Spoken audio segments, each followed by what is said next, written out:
हाय प्यारे दोस्तों, अगर आप हमारे चैनल पर नए हैं तो प्लीज़ हमारे चैनल को सब्सक्राइब कर दें और बेल आइकन को भी प्रेस कर दें ताकि आपको हमारी आने वाली नई कहानियां सबसे पहले मिल सकें।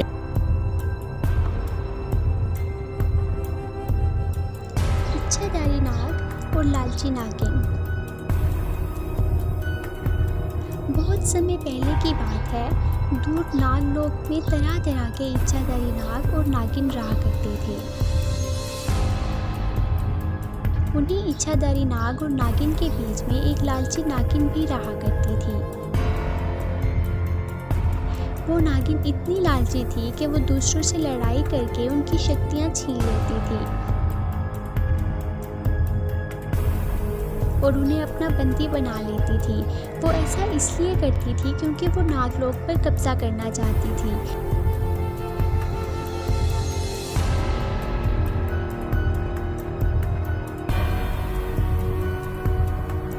लेकिन सिर्फ एक ही परिवार बचा था उस नागलोक में।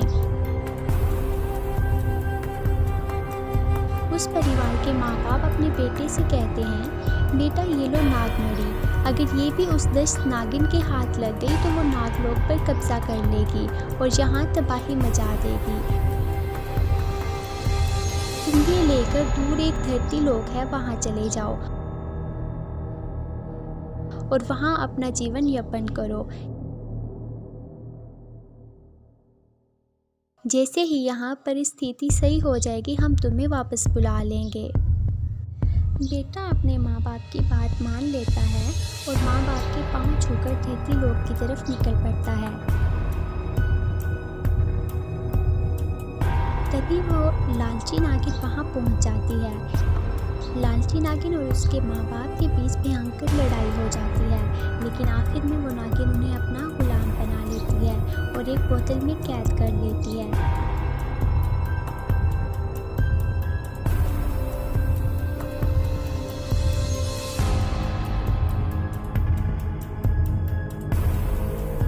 और वो अपनी जादुई शक्ति से उस लड़की को देख लेती है और दिल ही दिल में कहती है, बचकर कहाँ जाओगे आखिर। फिर वो नागिन भी नागलोक की तरफ निकल पड़ती है।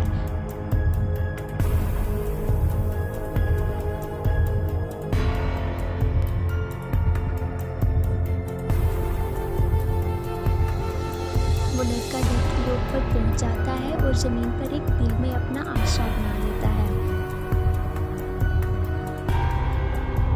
और दूसरी तरफ नागिन उसका पीछा करते करते वहां पहुंच जाती है।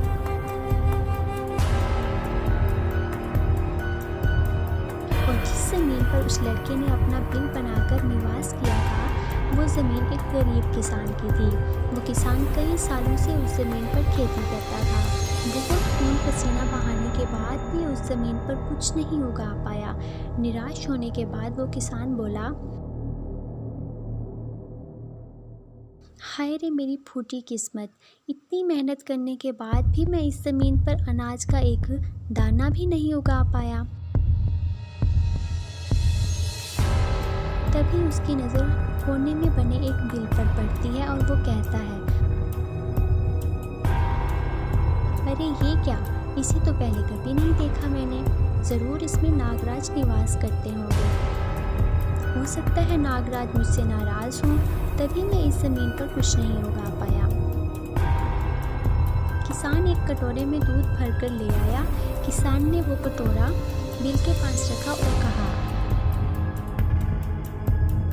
ऐ नागराज, मुझे नहीं पता था कि आप यहाँ निवास करते हैं। आज से हर रोज़ मैं आपके लिए दूध लाऊंगा, कृपया करके स्वीकार करें।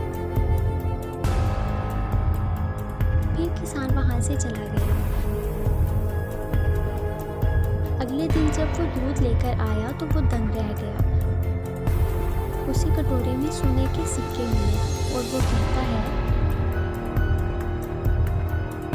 ऐ नागराज, आपकी बड़ी कृपया है।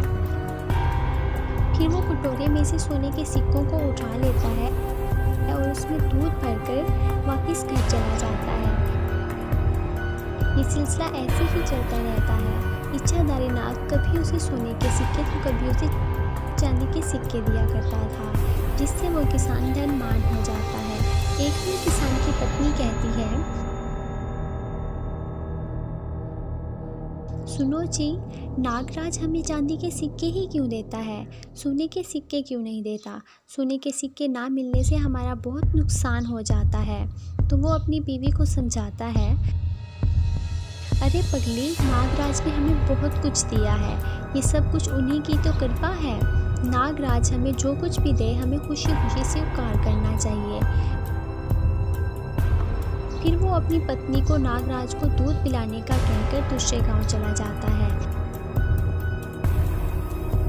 वो नागिन भी ये सब छुप छुप कर देख लेती है और बोलती है,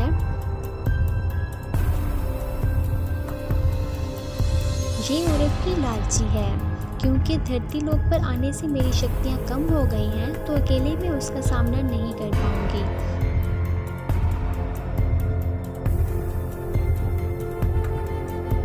और वो ऐसा कहकर उस औरत के शरीर में प्रवेश लेती है। फिर वो औरत दूध लेकर नागराज के बिल के पास जाती है और कहती है, ज़रूर इस बिल के नीचे बहुत बड़ा खजाना है, आज तो मैं खजाना हासिल करके ही रहूँगी। तभी उसे एक तरकीब सूझती है और वो कहती है, ऐ नागराज, बस मैं आपके दर्शन कर लूँ तो मेरा जीवन धन्य हो जाए।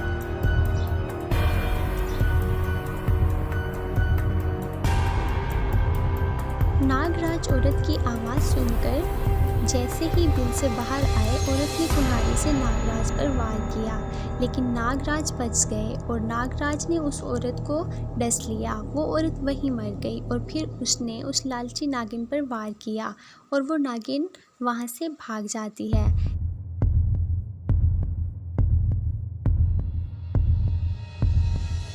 जैसे किसान अपनी बीवी के मरने की खबर सुनता है, वो भागा भागा बिल के पास आता है और कहता है, ऐ नागराज, मैंने आपकी इतनी सेवा की, लेकिन आपने मेरी ही पत्नी को डस लिया। नागराज ने उसको बताया, तुम्हारी पत्नी के मन में लालच भर गया था, उसने मुझ पर कुल्हाड़ी से वार किया, इसकी सज़ा उसे मिली है, लेकिन तुमने मेरी सच्चे दिल से सेवा की है, इसलिए मैं तुम्हारी पत्नी को जीवन दान देता हूँ।